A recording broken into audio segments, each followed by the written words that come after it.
we have to talk about my now favourite movie of 2025, I swear. Stick around after the intro to hear my full thoughts.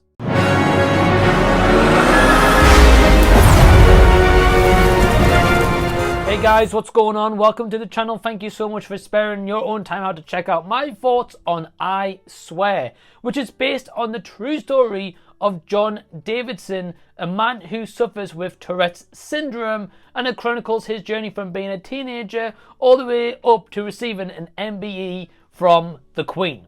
Now, going into this, I saw the trailer and I thought the trailer looked fantastic. It looked like it was going to be a heartwarming and heartbreaking tale, and it is exactly that. Our starring main man is Robert Aramayo, who plays John, and we've got Scott Ellis Watson, who plays the younger version, who chronicles him as a teenager. Along the way, we've got supporting cast from Shirley, Henderson, Peter Mullan, Maxine, Peake, and many, many more. And what I'm going to say to you guys is this: if you can catch this on the big screen, absolutely please do so. If you haven't got that ability to do that, please catch this when it hits streaming or at home physical release, because this movie genuinely is what we need more of in cinemas. Not just because it's a great movie, the fact that it's written also really well by Kirk Jones and directed by him, and the performances throughout are absolutely amazing, but more so also it is a really serious subject matter that I feel like a lot more people like myself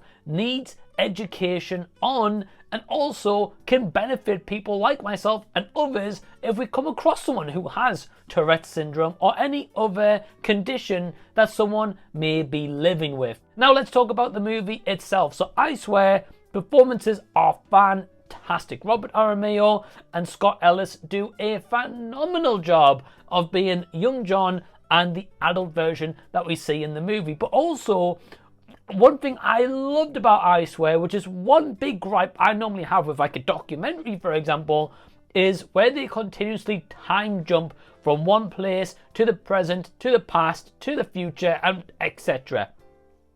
I Swear does an amazing job where right at the beginning you see what's going to happen towards the end of the movie, a really pivotal point, but after that one quick moment that maybe lasts about 2 minutes, this movie starts from the get-go in the 80s in Scotland, and then from there it takes you to dates of the 90s and then more recent times. There's no time jump between any of these events, and I can honestly really applaud the direction they chose to go in, because that's one of my issues when they do time jump. This didn't have that, and you were following the story from being a teenager all the way up to adulthood, and I was absolutely sucked in to I Swear. The emotional beats, the connection that I felt that I had with this movie, and just the heartbreak I felt throughout, but then the heartwarming moments where this really leads into some great comedy. Many times I was chuckling out loud in cinema. Although I'd seen the trailer, they didn't show you everything. This really feels like a raw, gritty take on biopic for John Davidson, but it also feels really grounded. It feels as if you are walking, to a sense, in this man's shoes and what he has to experience with struggles of everyday life, whether that is a social interaction, whether that is trying to find a job, or even trying to talk to a girl. He struggles with all of this because of his conditions, and some people just don't understand, because at the end of the day, Tourette's wasn't a well-known symptom as it is in modern time when they flash back to the 80s and 90s, which I absolutely love because they got the aesthetic right. I remember, I know it was early 2000s, but I had a paper round job. I remember that. This movie had that as well. I was like, okay.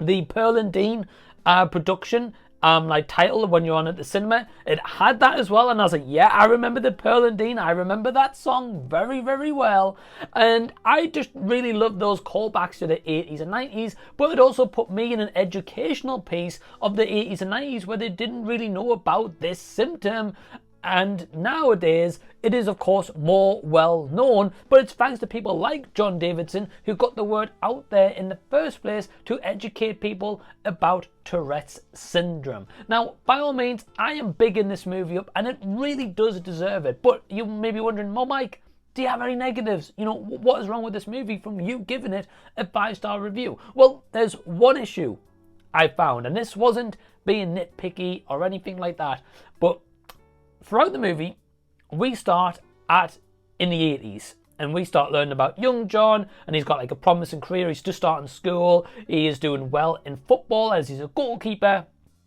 And then, of course, he gets hit with Tourette's. Now, one thing I found is that in the younger part, they did really well to explain a lot about his upbringing and his family life. And as we get on to an adult, it does take its time in terms of explaining to us, okay, in like, you know, a good pace motion, right, so these are the events he's facing as an adult, but there is moments towards that, and then especially towards the end, where this movie's pacing does ramp up. What I mean by that is it feels as if there's certain scenes and moments that's maybe key or integral in John's life that is very kind of skimmed or glossed over, and I was like, okay, so we get this one scene where he does this thing, then the next scene, literally, there's the police involved, and I'm like, well, this escalated pretty darn quickly. And I'm not saying that didn't happen in real life. And of course, you know, with only a 2-hour runtime, you are a little bit constrained whenever you do any sort of biopic. But this being longer, and if they had more runtime, just to even pad out those few scenes, I generally would be sitting here and giving you guys a 5-star review. But because of that, I am going to knock it down, and I am ultimately going to give I Swear a 4 stars out of 5. Absolutely solid movie. My favourite movie of 2025 so far. And please, guys, go check this out. If you've seen I Swear yourself, let me know down below in the comment section so we can continue the discussion down there. And in the meantime, check out these videos over here so you can have a bit more of a deep dive into the channel. Till next time I see you guys, I'll be seeing you later.